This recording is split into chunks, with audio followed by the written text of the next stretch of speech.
Horrors lurk around every corner in the sinister city setting of Little Nightmares 2.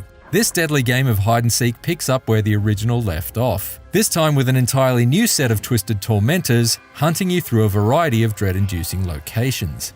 It's a formula that works, and Little Nightmares 2 certainly has its fair share of exhilarating moments over the course of its fleeting 4-hour duration. But it also plays things a little safe, utilizing many of the original's puzzle-solving and stealth mechanics. Instead of being a shocking new horror, Little Nightmares 2's stalk through the shadows ultimately proves to be somewhat of a retread.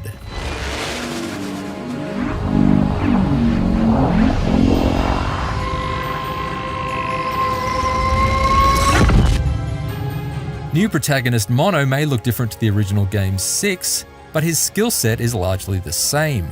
The key difference here is Mono's ability to pick up and wield a handful of different weapons to either smash through specific sections of the scenery or defend himself from smaller enemies. Additionally, Mono is equipped with the services of 6 herself, since she tags along as an AI-controlled partner through much of the journey.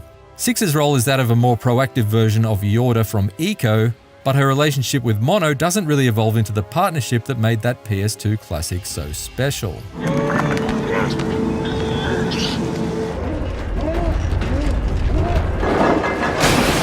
6 becomes a handy guide whenever one of Little Nightmares 2's adult antagonists gives chase, blazing a trail a few yards in front of you to highlight a path that will keep you out of harm's way. This obviously helps to minimize the trial and error in more high-pressure sequences, but her companionship doesn't otherwise introduce much in the way of teamwork as far as puzzles are concerned. There aren't really any complex mechanisms that demand to be operated in tandem. Instead, you mostly perform simple synchronized acts, like using your combined weight to dislodge heavier objects that are blocking the way forward.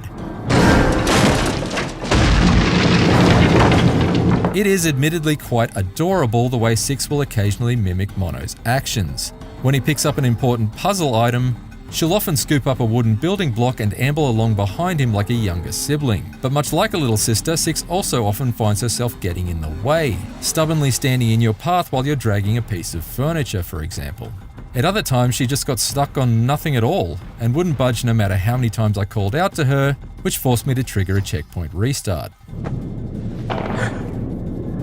While 6's inclusion does eventually have a surprising story payoff late in Little Nightmares 2, in a way I won't spoil here, her presence feels largely underutilized for the bulk of the adventure. It also breaks the immersion somewhat that Mono is so easily spotted the moment he edges outside of the shadows,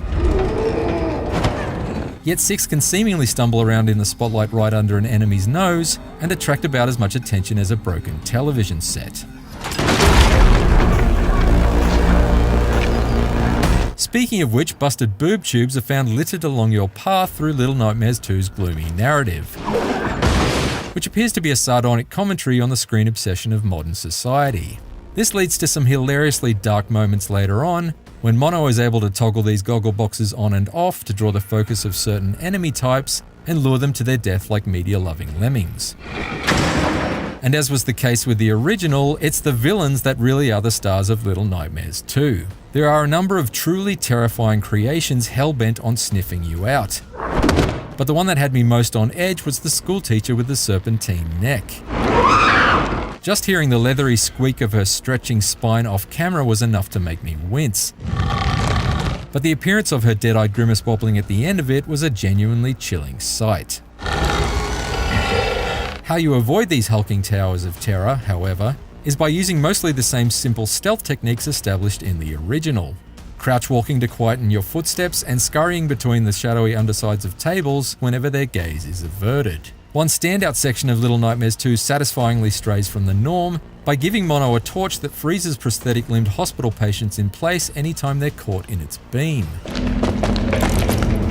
It's a frantically fun challenge to whip around in order to halt their approach from all angles, and I wish there were a few more interesting departures like this along the way. Even so, Little Nightmares 2 is still much better at flight than it is at fight, and the small amount of combat on offer failed to engage me to the same degree as the consistently hair-raising stealth. While I certainly savoured the visceral thrill of pulverising the porcelain skulls of the school section's bullies, I found judging the arc of my swing frustratingly imprecise anytime an enemy was above or below mono in relation to the 2.5D camera viewpoint. These spatial awareness issues also meant I frequently failed to grab ropes like this, or got snatched seemingly out of nowhere by enemies like this. Thankfully, regular checkpoints mean that clumsy moments like these aren't as annoying as perhaps they could have been.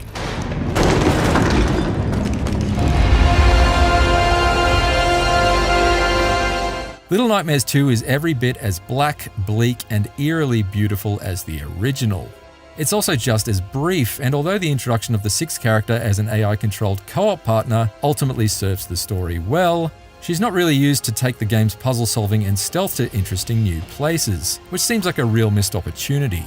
While I still very much enjoyed each thrilling encounter with its menacing mob of monstrosities, the overall sense of familiarity this time around meant that Little Nightmares 2 left less of a lasting impact. There's no doubting developer Tarsier Studios' artistry and ability, but I hope for its next project it leaves these little nightmares behind and dares to dream bigger. For more on Little Nightmares 2, check out the first 15 minutes of gameplay, and for everything else, stick with IGN.